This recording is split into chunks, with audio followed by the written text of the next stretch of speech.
أعوذ بالله من الشيطان الرجيم بسم الله الرحمن الرحيم يا أيها النبي حرض المؤمنين على القتال وقال تعالى في مكان الآخر كتب عليكم القتال وهو كره لكم وعسى أن تكرهوا شيئا وهو خير لكم وعسى أن تحبوا شيئا وهو شر لكم.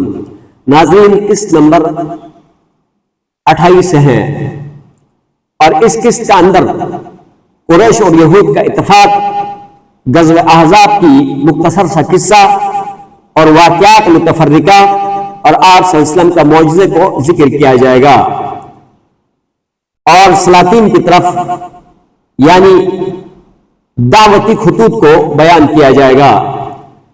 جب نبی کریم صلی اللہ علیہ وسلم مدینہ منورہ تشریف لائے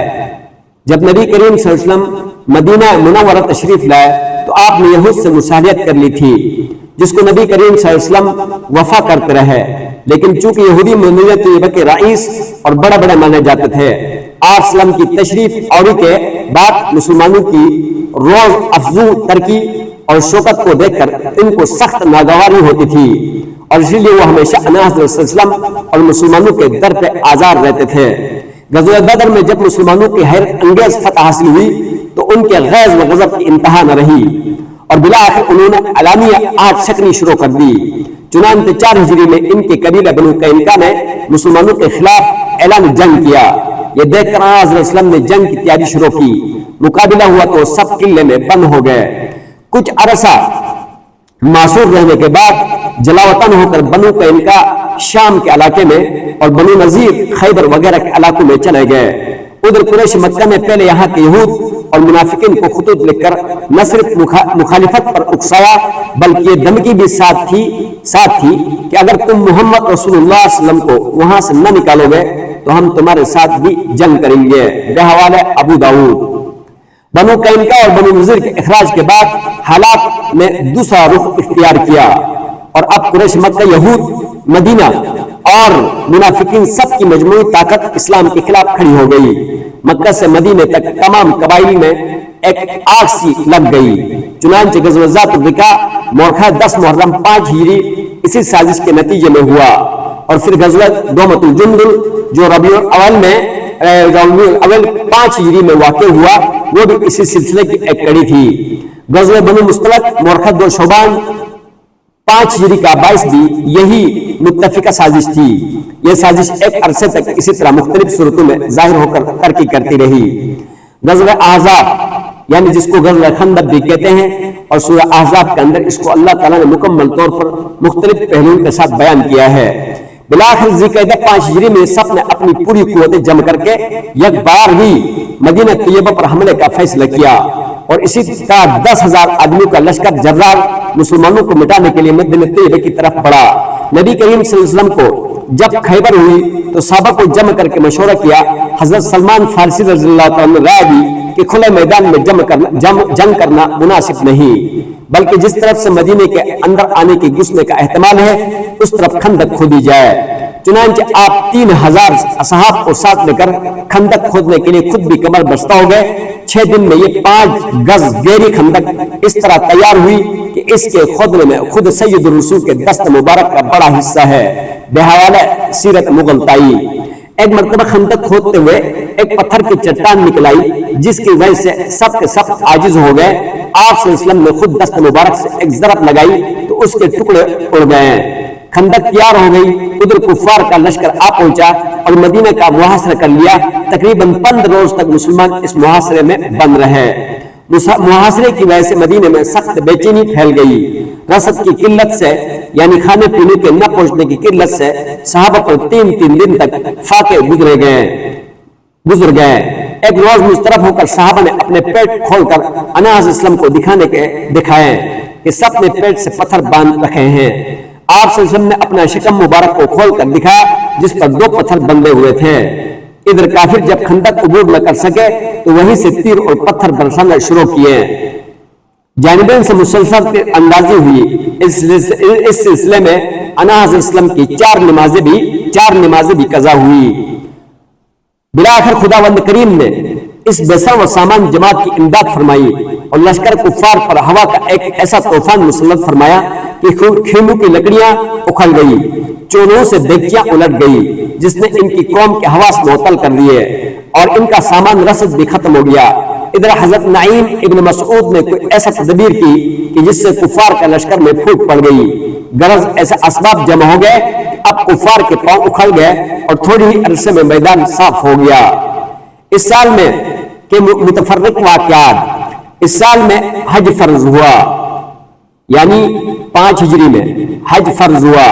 اسی سال ماہ جمادی الاولیٰ میں انس رضی اللہ عنہ کے نواسے عبداللہ بن عثمان یعنی رقیہ کے صاحبزادے بھی فوت ہوئے، اور آخر شوال میں عائشہ صدیقہ کی والدہ کی وفات ہوئی، اور ذوالقعدہ میں زینب بن جاش آپ سے ان کے عقد میں آئی۔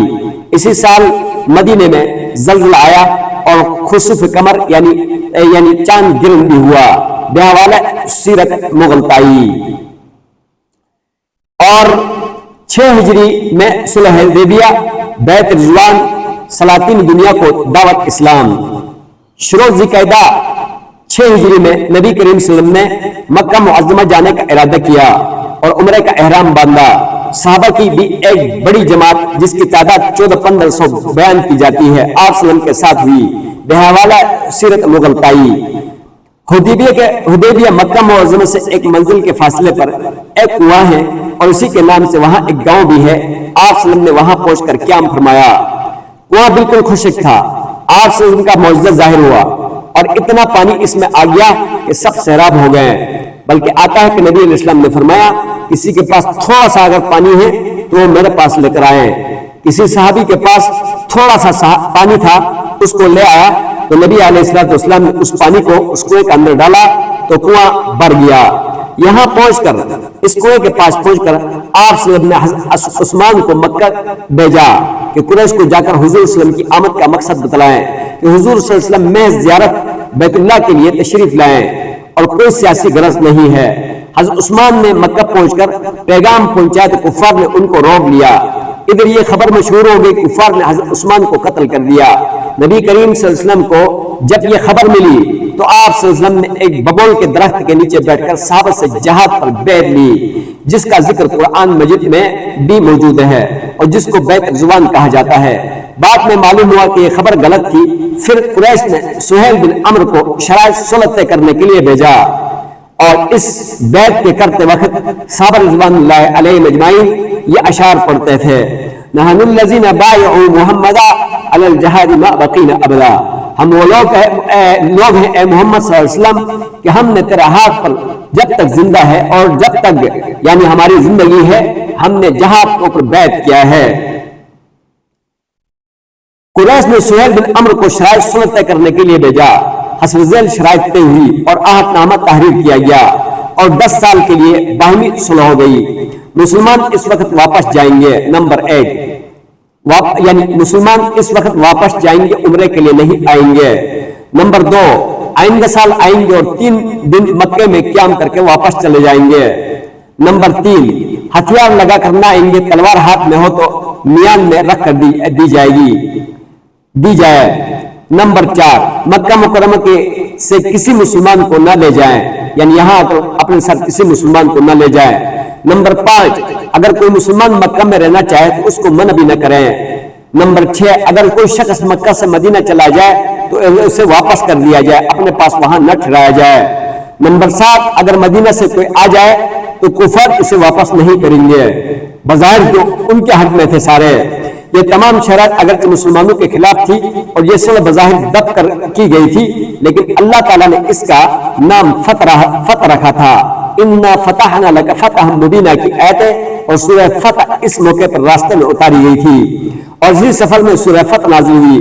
صحابہ کرام کو اس طرح سے دب کر صلح کرنا ناگوار تھا۔